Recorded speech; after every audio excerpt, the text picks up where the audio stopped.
Good morning mga kababayan. So nandito tayo ngayon para ma-interview si kababayan regarding sa kanyang ang mga sakit. Actually, isa si kababayan na sa mga napili natin para ma-interview kung ano yung karamdaman at pag nasabi niya na yung karamdaman niya saka natin siya bibigyan ng produkto. Kabayan, pwede mo bang sabihin kung ano yung mga karamdaman mo? Na mayroon po akong lung cancer noong 2013 pa sir. No, OFW pa ako noon, kami mag-asawa. Mm.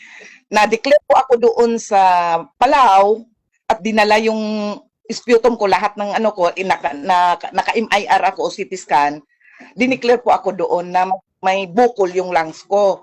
Kitang-kita po. Mm. Ngayon, binaliwala ko lang, talagang as in naggagamot ko. Ngayon, nag-run away ako, kami mag-asawa. Pag uwi namin, ito lang po. Hindi ko akalain na nung pag-uwi ko, talagang naghihirbar-hirbar lang po ako. Mm. Ayoko po talagang biopsy dahil alam ko po. Eh, siyempre medical ano po. Ayoko. Ngayon, noong kailan lang, nag-duty ako uli ng caregiver. Okay. Ay, nako, opo. Ano lang ako, parang call, on call. On call. Opo. Tapos, ngayon, mga 4 days ako doon. Pag uwi ko, ayun na. Inubo na ako ng gusto at dumura na ako. Ayun yung sinend kong picture sa inyo. Yung may dugo. Yun Yung po, may dugo. ng umaga po yun. Oo. Pero sa dumi Kasi nyo, magsasamba. sa dumi nyo Po? po, wala namang dugo sa dumi nyo. Meron po, sir, marami. Okay. As in, dumudug, yung, hindi na po buo yung dumi ko. As in, tawag ko tubig na may kasamang dugo. Dugo. Mm-hmm. Dinala po ako sa, Southern, dito sa Bacoor, Southern Hospital Medical Center. Dinala ko, na-confine ako ng 1 day. Yun, medyo umano yung pakiramdam ko. Umayos. Ang sabi ng doktor, ni-refer ako ng PGH. Pumunta kami ng PGH, ni-refer naman ako sa Langka, Philippines. Philippine Lung Center. Sabi ko, pagod na ako. Nung Lung Center Philippines, hindi naman ako inano nila. Ang sabi nila, kailangan mo nang ipabiopsy. Kailangan. Yun ang pinagdiinan nila sa akin. Dahil parang mo daw ako, dahil nakita na doon sa tawag nito, dahil dito sa Southern Medical Hospital sa may Bacoor, in-x-ray ako, nakita yung bukol. Nung lang po, nandito nga po ang Ngayon, yung sabi ng lung cancer, hindi na kailangan mag-CT scan ka at ipabiopsy na. Ay sabi ko, sir, pera, doktor, wala po kaming pera. Paano ako makapabiopsy? Sabi ko, at ayoko, gagalawin yung bukol ko. Baka lalong matrigger. Matrigger po. At itong katawan kong ito, 52 anyos, bibigay to. Di sabi ko sana pala, noong pagdura ko ng dugo, sana natawagan kita. Nakita po kita, sir, nung nag-comment ka doon sa lalaki na nagdura ng dugo sa tissue. Nagdaan sa wall ko. Okay. Nagdaan ka nag-comment.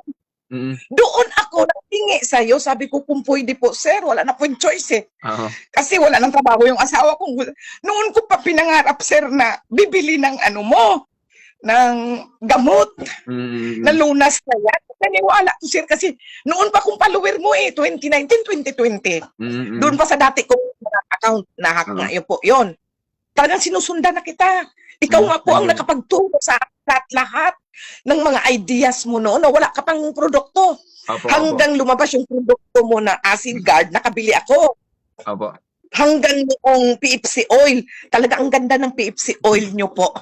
Dahil pag inano ko rito sa likod ko na yun nga, ang dami kong bukol, sir, pati dito sa mga braso.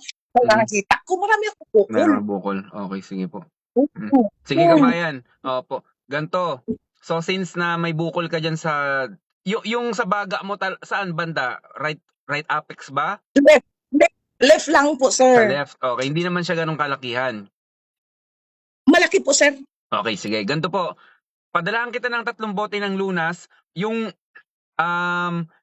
first week sa unang gamit mo, ubusin mo yung 1 boteng lunas sa loob ng 5 araw. Opo, sir. 3 sa umaga bago mag-almusal, 3 sa gabi bago matulog. After 5 days, ubos na yung 1 bote. Yung 1 bote naman, 1 sa umaga, 1 sa gabi. Opo, Opo. sir. Tapos, Okay. padalhan din kita ng acid guard. Ano po, sipagan niyo po uminom ng tubig, lalo na yung baga natin ay yung pinakamalaking parte ng sa katawan natin na may mga tubig. So, kailangan din talaga Opo, niyan. sir. Sipagan niyo kung kaya niyo makainom ng 3 hanggang 2 litro ang tubig sa isang araw, mas maganda. And then, padalhan din po kita ng 3 PFC oil. Yung mga bukol niyo po, Wow. yung mga bukol niyo po, pahiran niyo every 2 hours. Okay. Okay po, sir. Mawawala po yun. Padalhan din kita ng 2 hydrogen tablet.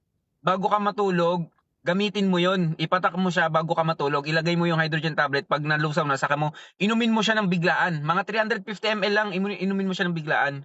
Opo, Ayun yung sir. ma-advise ko, at least ma-detox ka. Merong nagre-repair din sa katawan mo, yung hydrogen tablet nga, tapos yung acid guard natin, ayun yung magiging suporta mo rin para yung mga fluid sa katawan mo is maging alkaline.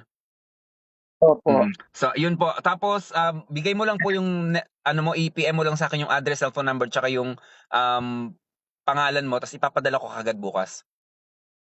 Opo, sir. Marami talaga pong salamat, sir. Don't lose hope po. Huwag kayong mawala ng pag-asa kasi nandyan yung Diyos lagi. Hingi lang tayo ng sa kanya ng tulong. Talagang itong nilagyan po ako nung nakaraan. Kahapon lang po ako nakaligo. Ay, sabi ko, ano ba to? Sabi ko, kapit hindi ko makausap si ikaw nga, sir. Sabi ko, ubo ako ng ubo.